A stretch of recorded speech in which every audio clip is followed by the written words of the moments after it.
Marx's On the Jewish Question can be a difficult work to just start reading because there is a lot of pertinent background information that you need to know in order to really situate or understand what is going on, what Marx is saying. And so in this video, I want to give you that background information that should help you to understand what exactly is at issue and what's going on in this work. So the first thing that I want to address is what the Jewish question is. So Marx is writing this work on the Jewish question. Well, what is the Jewish question? That's what Marx is writing about. What is that?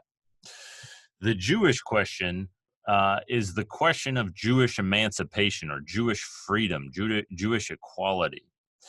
During Marx's time, as I had discussed in a previous video, Jews were systematically oppressed.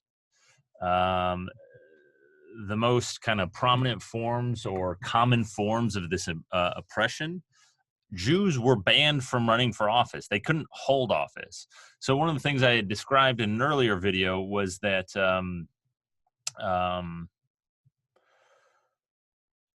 Jews had been free. They'd been given more or less equal rights as Christians in Prussia by Napoleon. But then those reforms were scaled back. Those freedoms were taken away. And so one of the things that happened when those freedoms were taken away, there were Jews in office, and they were booted out of office, right? Jews were banned from holding any kind of political office. Jewish marriages were hardly ever recognized by the state. In order for a Jewish couple to have their marriage recognized by the state, they needed to apply for a certain kind of certificate, which cost a bit of money. And even then, there was no guarantee that the Prussian state would recognize the marriage. And the practice was that they would only ever recognize them for firstborn male children of a Jewish family. And so if you're a second-born male child, your marriage will never be recognized by the state. And so that was another kind of oppression that was very common in Prussia at this time. They were required to pay certain taxes simply for being Jewish. More generally, they were barred from certain kinds of employment. So they couldn't hold political office, but also kind of more prestigious occupations were closed off to them. They weren't allowed to partake in them.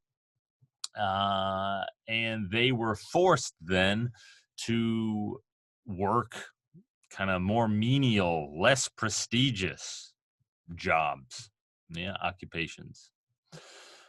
So that was what was going on at Marx's time. And that, it kind of came back on the scene. It had been that way for a long time. There was this brief period where Jews were granted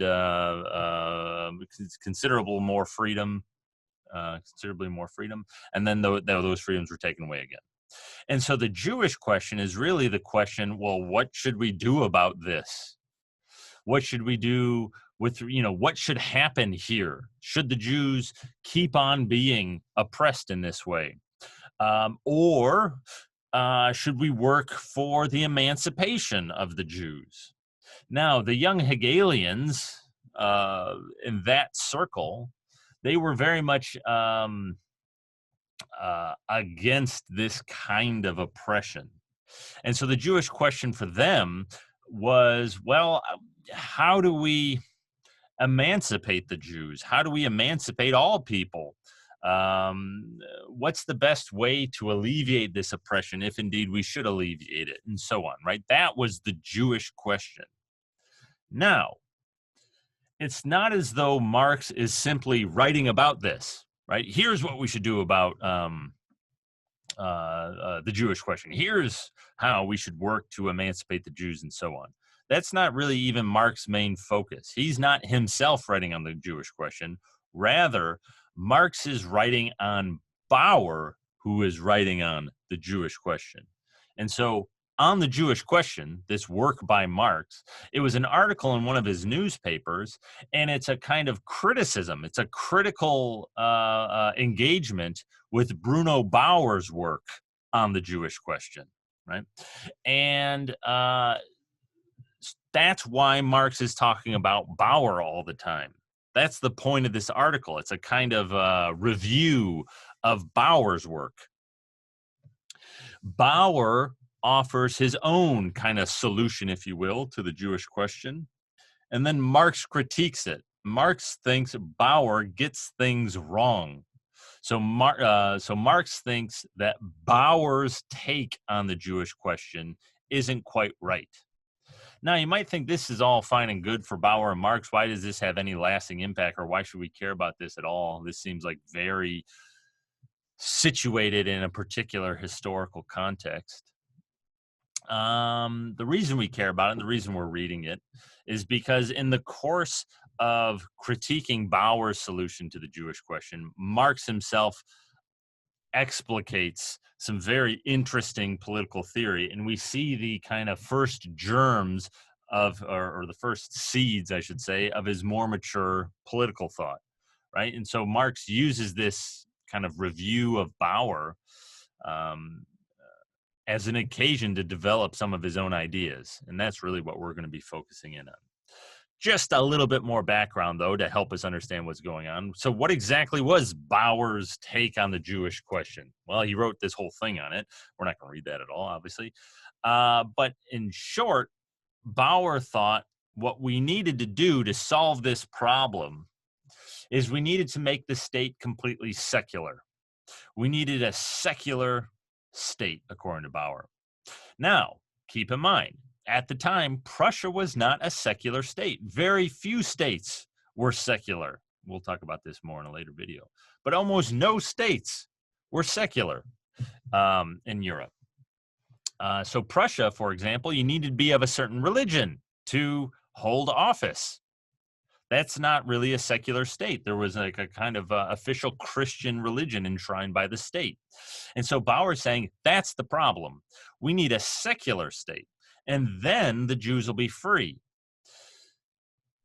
In Bauer's view, and this is going to get at what Marx thinks is wrong about it, but we'll talk about that in a subsequent video. In Bauer's view, if we have a secular state, that state will be emancipated, will be free of religion, right? The state needs to be emancipated from religion, needs to be free of religion.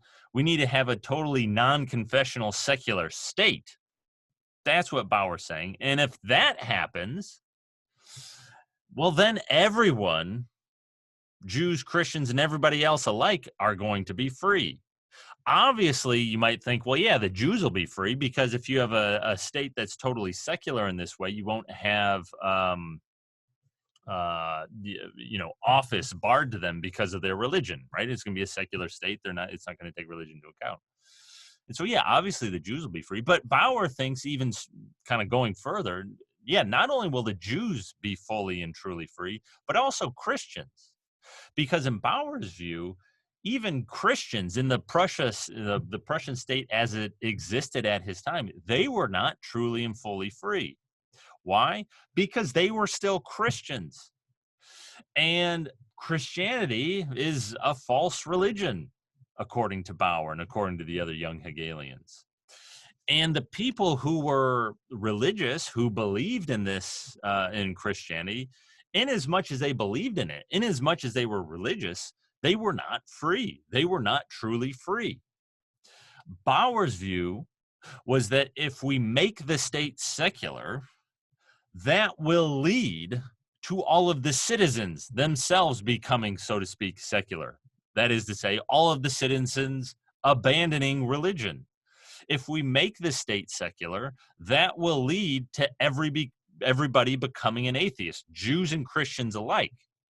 And atheism is a necessary condition, according to Bauer and the other young Hegelians, for freedom, for true, genuine freedom.